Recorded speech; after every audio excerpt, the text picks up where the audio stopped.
Namaste dear learners. I welcome you to our series of video lessons. Today we will discuss a poem called My Last Duchess by Robert Browning. The poem is a dramatic monologue and it tells the story of a duke who is showing off a painting of his late wife to a visitor. As the Duke speaks, it becomes clear that he is controlling and possessive and that he may have had a hand in his wife's death. My last duchess ಅನ್ನುವಂತಹ ಕವಿತೆಯನ್ನು Robert Browning ಅವರು ಬರೆದಿದ್ದಾರೆ. It is a dramatic monologue. Dramatic monologue ಅಂತಂದರೆ ಸ್ವಗತ ಅಂತ ನಾವು ಕರಿತೀವಿ ಕನ್ನಡದಲ್ಲಿ. ಈ ಕವಿತೆ ಒಬ್ಬ ರಾಜನ ಬಗ್ಗೆ ಮಾತನಾಡ್ತದೆ. ಅನಂತರ ಆ ರಾಜನ ಮನೆಗೆ ಒಬ್ಬ ಸಂದರ್ಶಕ ಬಂದಿರ್ತಾನೆ. ಅವನಿಗೆ ರಾಜ ತನ್ನ ಕೊನೆಯ ಹೆಂಡತಿಯ ಕುರಿತು ಹೇಳುವಂತಹ ಸನ್ನಿವೇಶ. ತನ್ನ ಕೊನೆಯ ಹೆಂಡತಿಯ ಕುರಿತು ಹೇಳುತ್ತಾ ರಾಜ ತನ್ನ ಗುಣಗಳನ್ನು ವ್ಯಕ್ತಪಡಿಸ್ತಾ ಹೋಗ್ತಾನೆ.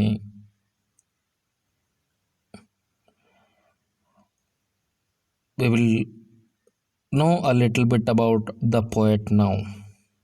Robert Browning was an English poet and playwright who lived during the Victorian era. He was born in 1812 in Camberwell, London.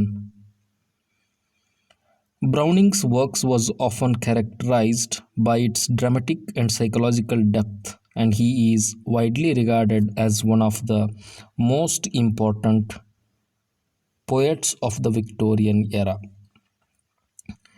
Robert Browning writes about the psychological traumas that are going on in our heart, and he brings about dramatic quality in his poems. His work was influential both in his own time and in later literary movements. He was admired by many of his contemporaries, including Alfred Lord Tennyson and William Butler Yeats. In the 20th century, his work continued to be studied and celebrated by writers such as T.S. Eliot and Ezra Pound. The present poem, My Last Duchess, was published in 1842. The poem is, as I told you, is a dramatic monologue in which the Duke of Pereira is speaking to a representative of a count whose daughter he hopes to marry. The Duke, who is the speaker of the poem, is about to get married with another girl, and her father has come to visit the Duke's house. At that time, he shows a painting on the wall in his palace to the guest and speaks. The poem begins with the Duke showing the representative a portrait of his late wife or last Duchess. As the Duke talks about the portrait, it becomes clear that he is a controlling and jealous man. ಹೊಟ್ಟೆಕಿಚ್ಚಿನ ಮನುಷ್ಯನಾಗಿರ್ತಾನೆ. He accuses his wife of being too friendly with other men.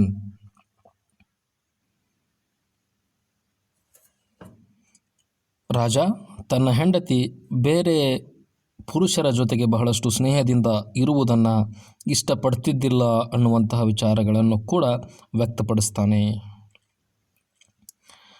The talk of Duke hints that he may have had her killed. ಅವನು ಹೇಳುವಂತಹ ಮಾತುಗಳಿಂದ ನಮಗೆ ಅರ್ಥ ಆಗ್ತದೆ ಏನು ಅಂತಂದರೆ ಅವನ ಕೊನೆಯ ಹೆಂಡತಿಯನ್ನು ಅವನೇ ಕೊಂದಿದ್ದಾನೆ ಎನ್ನುವಂತಹ ಸಂಶಯಗಳು ಕೂಡ ನಮಗೆ ಬರ್ತವೆ. The Duke goes on to talk about his plans for his next marriage. He wants a wife who will be obedient and never question his authority. ಅವನಿಗೆ ಒಬ್ಬಳು ಗುಲಾಮಳಾಗಿರುವಂಥ ಹೆಂಡತಿ ಬೇಕಿರುವುದನ್ನು ತನ್ನ ಮಾತುಗಳಿಂದ ಇಂಡೈರೆಕ್ಟಾಗಿ ರಾಜ ವ್ಯಕ್ತಪಡಿಸ್ತಾನೆ. He also wants a wife who will be impressed by his wealth and status. He wants a wife who always praise his wealth and status. Throughout the poem, the Duke's arrogance and sense of entitlement are on full display. He sees his wife as a possession rather than a person. ರಾಜ ತನ್ನ ಹೆಂಡತಿಯನ್ನು ಒಬ್ಬಳು ವ್ಯಕ್ತಿಯನ್ನಾಗಿ ನೋಡದೆ, ಒಬ್ಬಳು ಮನುಷ್ಯಳನ್ನಾಗಿ ನೋಡದೆ ತನ್ನ ಸ್ವತ್ತು ಎನ್ನುವ ರೀತಿ ಟ್ರೀಟ್ ಮಾಡ್ತಾನೆ. And is willing to use any means necessary to maintain his power over her. ಅವನು ಯಾವಾಗಲೂ ತನ್ನ ಅಧಿಕಾರವನ್ನು ಅವಳ ಮೇಲೆ ಚಲಾಯಿಸುವುದಕ್ಕೆ ಪ್ರಯತ್ನ ಪಡ್ತಿರ್ತಾನೆ. ಅಂತಹ ಒಬ್ಬ ವ್ಯಕ್ತಿ ಡ್ಯೂಕ್ ಆಗಿರ್ತಾನೆ. My Last Duchess is also notable for its use of language and imagery. Browning uses dramatic irony in which the speaker's words reveal more than he intends, adds a layer of complexity to the poem. The portrait of the Duchess is also a powerful symbol, representing both her beauty and her imprisonment in a life she cannot control. My Last Duchess is a complex and nuanced work that continues to captivate readers and scholars alike. Its exploration of themes like power, control, and gender make it a timeless masterpiece of English literature. The poem begins with the Duke leading a visitor into a room to see a painting of his late wife. ಕವಿತೆ ಒಬ್ಬ ಈ ರಾಜನ ಮನೆಗೆ, Duke of ಫೆರಾರನ ಮನೆಗೆ ಒಬ್ಬ ಮತ್ತೊಬ್ಬ ವ್ಯಕ್ತಿ ಬಂದಿರ್ತಾನೆ. ಆ ವ್ಯಕ್ತಿಯನ್ನು ರಾಜ ಒಂದು ಕೋಣೆಗೆ ಕರೆದುಕೊಂಡು ಹೋಗಿ ಗೋಡೆಯ ಮೇಲೆ ನೇತು ಹಾಕಿರುವಂತಹ ತನ್ನ ಕೊನೆಯ ಹೆಂಡತಿಯ ಚಿತ್ರವನ್ನು ತೋರಿಸುವುದರ ಮುಖಾಂತರ ಕವಿತೆ ಪ್ರಾರಂಭವಾಗ್ತದೆ. He points out that the painting and says, "That's my last Duchess, painted on the wall." Speaker ಹೇಳ್ತಾನೆ, "That's my last Duchess, painted on the wall."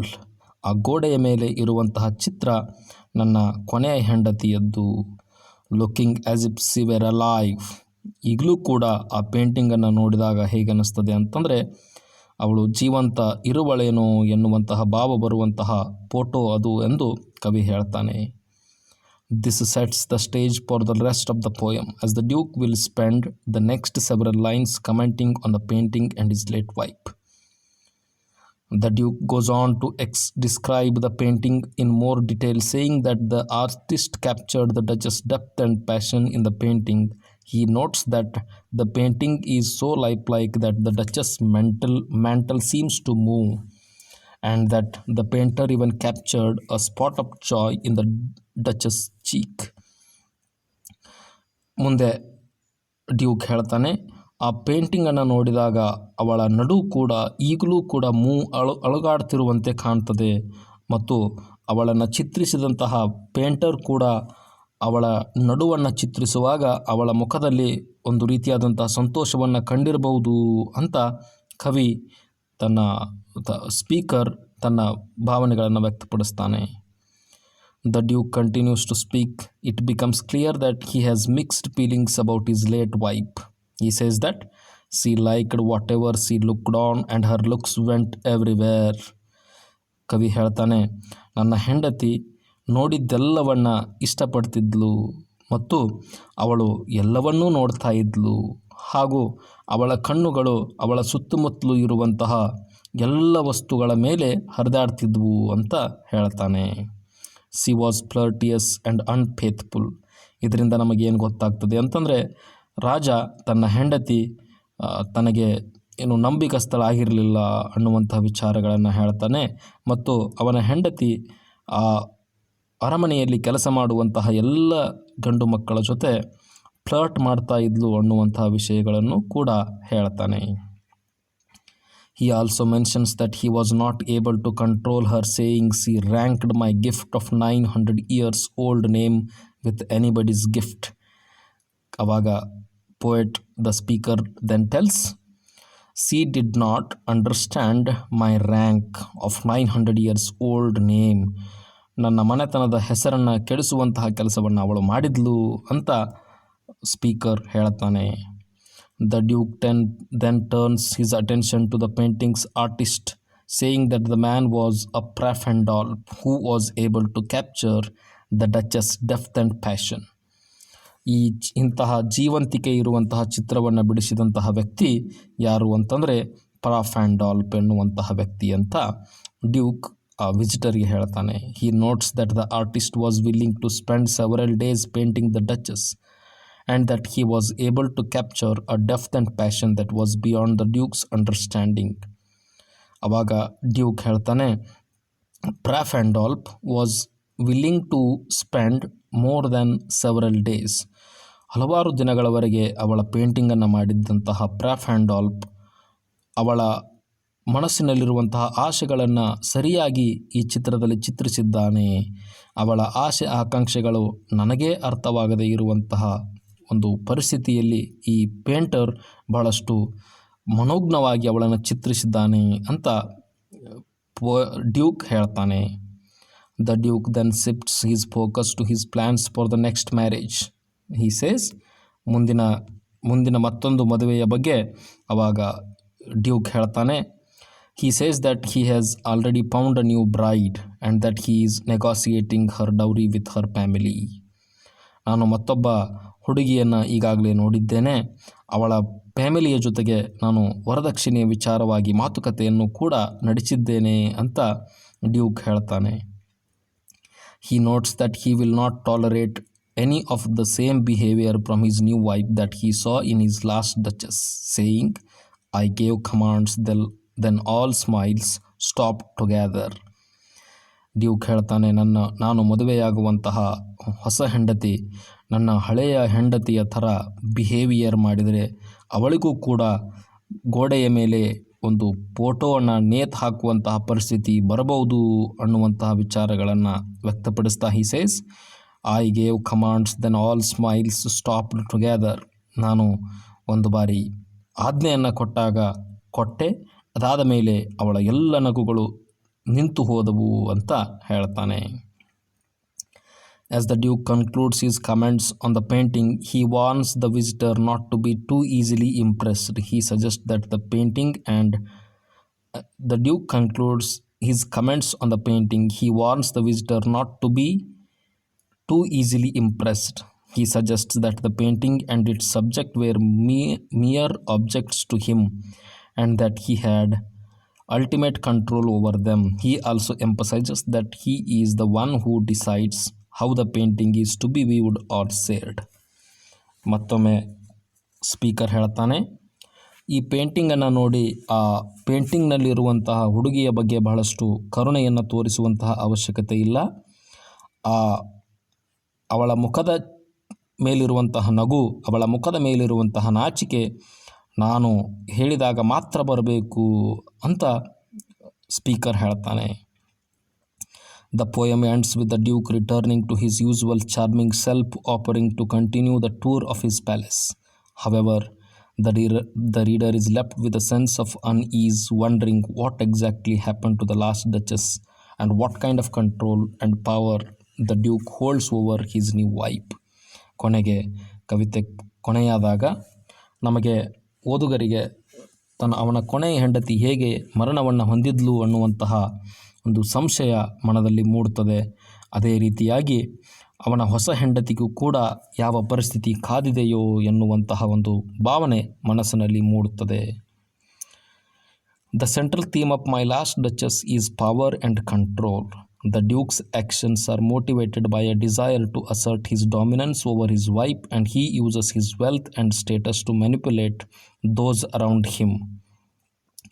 ಈ ಕವಿತೆಯ ಮುಖ್ಯವಾದಂತಹ ತಿರುಳು ಏನು ಅಂತಂದರೆ, ರಾಜ ಹೆಂಡತಿಯ ಮೇಲೆ ಯಾವಾಗಲೂ ತನ್ನ ಅಧಿಕಾರವನ್ನು ಚಲಾಯಿಸುವಂತಹ ಪ್ರಯತ್ನ ಮಾಡ್ತಾನೆ, ಹಾಗೂ ಅವಳ ನಡತೆಯನ್ನು ತನ್ನ ಹಿಡಿತದಲ್ಲಿಟ್ಟುಕೊಳ್ಳುವಂತಹ ಪ್ರಯತ್ನವನ್ನು ಮಾಡ್ತಾನೆ. ತನ್ನ ಹೆಂಡತಿಯ ಮೇಲೆ ಯಾವಾಗಲೂ ಡಾಮಿನೆನ್ಸನ್ನು ತೋರಿಸುವಂತಹ ಒಬ್ಬ ವ್ಯಕ್ತಿಯಾಗಿ ಡ್ಯೂಕ್ ಕಾಣ್ತಾನೆ. The Duke praises the art and painting of his wife. He shows that he loves his Duchess more in painting as compared to when she was alive. ಈ ಕವಿತೆಯಲ್ಲಿ ದ ಡ್ಯೂಕ್ ರಾಜ ಪೇಂಟಿಂಗಿಗೆ ಕೊಡುವಷ್ಟು ಬೆಲೆಯನ್ನು ಅಥವಾ ಚಿತ್ರಕ್ಕೆ ಕೊಡುವಷ್ಟು ಬೆಲೆಯನ್ನು ಆ ಹೆಣ್ಣು ಮಗಳು ಜೀವಂತವಿದ್ದಾಗ ಕೊಡಲಿಲ್ಲ ಅನ್ನುವಂತಹ ಭಾವನೆಯು ಕೂಡ ನಮ್ಮಲ್ಲಿ ಬರ್ತದೆ. The Duke's pride took the life of his Duchess. He wanted his wife to make him feel special, but he never tried to talk to her about it. The Duke tells that he feels his insult in it to explain anything to anyone, even to his own wife. And there was a communication gap. The lack of communication between the Duke and Duchess become the reason behind their problems in any relationship. Communication gap is the main factor that gives rise to misunderstandings. In the poem, the Duke was reluctant to talk to his wife, but he somehow managed to talk to her and explain to her what exactly he wanted from her. Then maybe she could have changed herself for him. The Duke tries to rule over his wife. He even tries to control her smiles and blushes.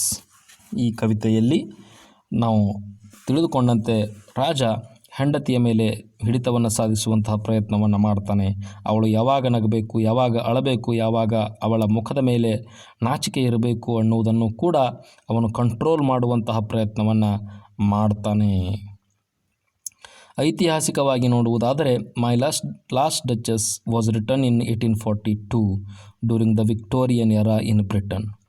The poem reflects many of the social and cultural values of this time period, including the belief in the superiority of the upper classes and the strict gender roles that define the roles of men and women in society.